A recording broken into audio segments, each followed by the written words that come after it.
as someone who is a transplant from the South who lives in Harlem right now, even I felt like certain aspects of the movie just hit differently by like living in the neighborhood right now, even seeing like the 2000s aspect and seeing the Park City on 125th, like in the film, I was like, wow, this is like so great. So for both of you to have that connection to New York, why was this film such a personal story for you as a director and writer, but also you as an actress? Because I feel like it kind of both loves New York, but also critiques New York at the same time. It kind of, New York itself is kind of like a character in the movie. So what was the personal story that drew you to do this project?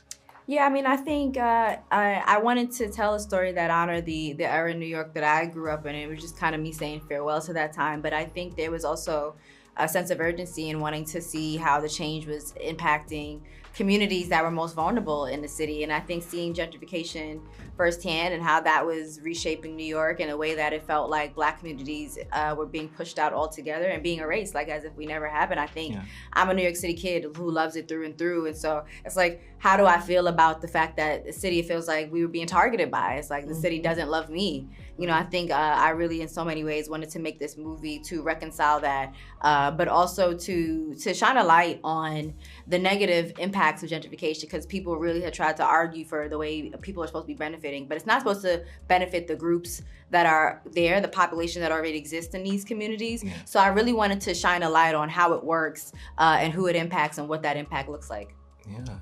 For me, it's definitely a bittersweet, you know what I'm saying? Because in that era of Inez, like I was Terry's age, you know? So at that age, you know, we didn't really understand what was going on, but you know, we remember all the things that was so accessible, you know, the block parties, the cookouts, how Mama and Pop, it felt like it was like one big family in Harlem. And now, you know, it's just, it's so quiet. So to go back home, of course, I was excited to go see my friends and, you know, and just go to all my favorite food spots and my favorite spots. So to go there and see that a lot of it had been erased on top of just a lot of the seasoning salt that was on there. It was a lot more bland than Auntie's fried chicken, you know, Linda's fried chicken. You know, it was giving me more of an uncooked baked wing. You know, it was just like, it was a lot to take in.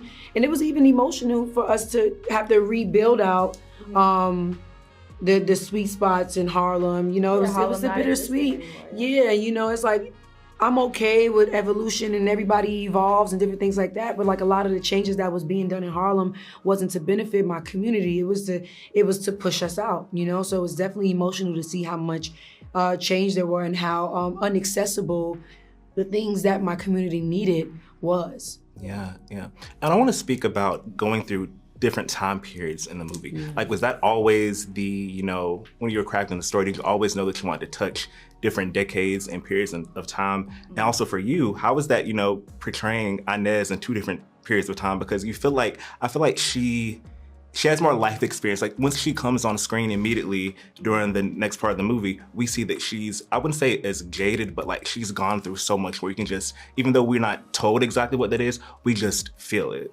I mean, in a sense, I feel like Inez has been like gentrified. You feel what I'm saying? Like she was just so vibrant and, you know what I'm saying? And she slowly starts to lose that vibrant accent.